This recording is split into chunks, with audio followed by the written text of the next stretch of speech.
আসসালামু আলাইকুম। আশা করি আপনারা যে যেখানে আছেন সবাই অনেক অনেক ভালো আছেন, সুস্থ আছেন। আজ আরও একটা নতুন রেসিপি নিয়ে চলে এসেছি। এখানে আমি শুকনা মাংস নিয়েছি। শুকনা মাংস 5-6 ঘন্টার মতো ভিজিয়ে রাখবো। দেখেন মাংস আমি ভিজিয়ে রাখলাম।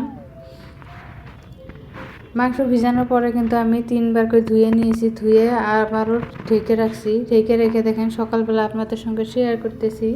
5 ঘন্টা পর কিন্তু আমি ফিরে এবার দেখাবো আপনাদেরকে মাংস কতটা ভিজেছে। দেখেন মাংস না ভিজালে কিন্তু কাটাও যায় না, রান্নাও যায় না। মাংস ভিজানোর পরে কিন্তু একদম নরম হয়ে যায়। যেহেতু অনেক দিন রোদে শুকানো হয়, শুকানোর পরে কিন্তু 5-6 ঘন্টা না ভিজালে মাংস নরম হয় না।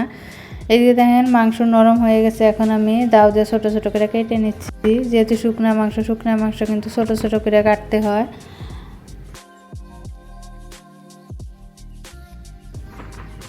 ছোটো ছোটো করে না কাটলে মাংসের ভিতরে কোনো মশলাই ঢোকে না, সেই জন্য ছোটো ছোটো করে মাংস আগে কেটে নিচ্ছি।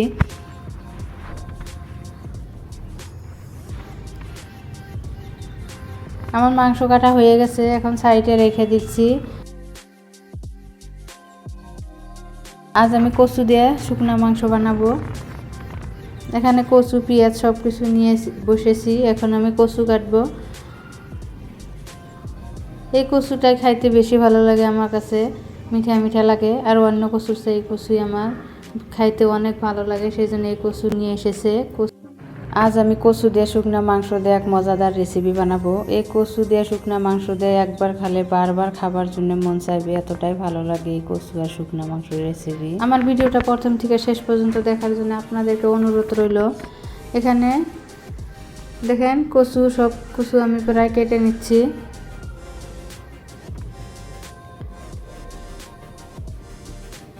কচু কাটার টাইমে কিন্তু অনেকগুলো হয়, রান্নার পরে কিন্তু কচুর তরকারি একদম কমে যায়। সেই জন্যে দেখেন কচু কেটে কিন্তু অনেক হয়েছে। কচু কেটে সাইডে রেখে দিয়েছি। এখন আমি পেঁয়াজ কেটে নিচ্ছি।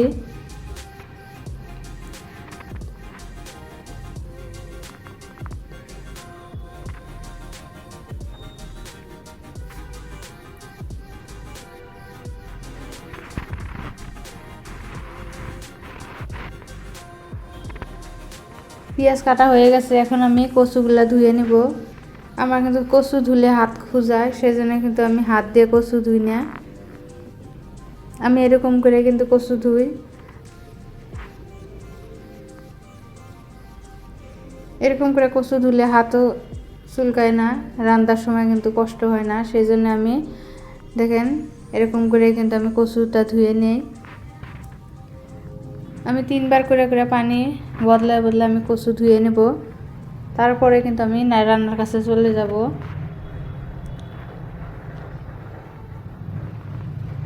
এখন আদা রসুন বেটে নেব। আদা রসুন বাটা নাই, এখন আমি আদা রসুন বেটে নিচ্ছি। রসুন বাটা হয়ে গেছে, এখন আমি আদা বেটে নিচ্ছি।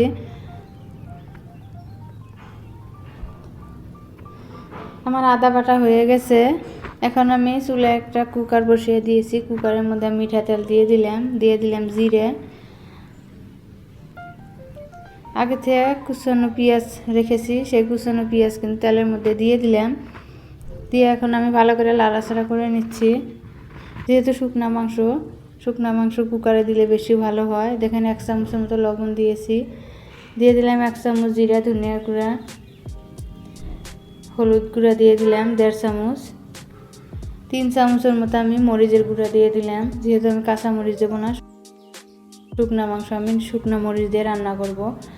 এদিকে পেঁয়াজের কালার প্রায় চলে এসেছে, আর অল্প একটু চলে আসলে কিন্তু আমি মশলা দিয়ে দেব। 1 চামচ আদা বাটা, 1 চামচ রসুন বাটা দিয়ে দিলাম। দিয়ে এখন পেঁয়াজের সঙ্গে অল্প একটু লাড়াচাড়া করে নিচ্ছি। সব মশলা আমি ঢেলে দিলাম মাংসের মধ্যে। অল্প একটু পানি দিয়ে মশলাটা কষিয়ে নিচ্ছি।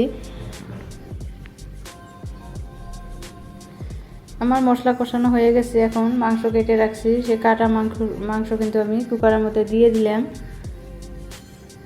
মাংস কুকারের মধ্যে দিয়ে আমি খুব ভালো করে মশলার সঙ্গে মাংস ভালো করে মিশিয়ে নিচ্ছি।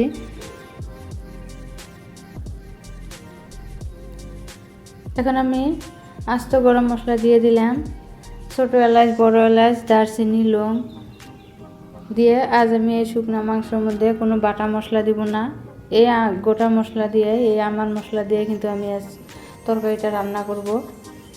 দেখেন মাংসের মধ্যে আমি পানি দিয়েছিলাম, ঝোল দিয়েছিলাম, ঝোল দেওয়ার পরে কিন্তু আমি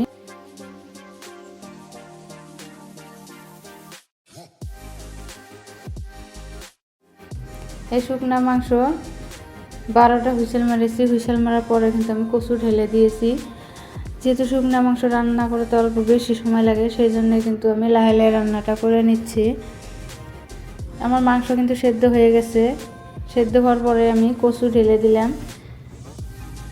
কচু রান্না করার সময় কিন্তু দেখা যায় অনেকগুলো, রান্না করার পরে কিন্তু দেখবেন কচুর তরকারি একদম অল্প হয়ে যায়। কচু আর মাংস আমি ভালো করে কষিয়ে নিচ্ছি। কষিয়ে নিয়ে কিন্তু আমি গরম পানি দিয়ে দিব। মাংস তো গরম পানি দিয়েছি, এখন আমি এই কচুর মধ্যে কিন্তু আমি গরম পানি দিয়ে দিলাম।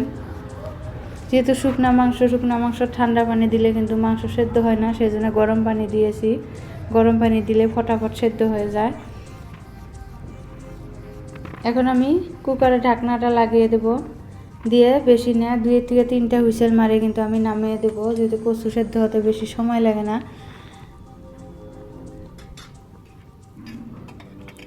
এখন ঢাকনা লাগিয়ে দিয়েছি, লাগিয়ে আমি 2টা হুইসেল মারবো, বেশি মারবো।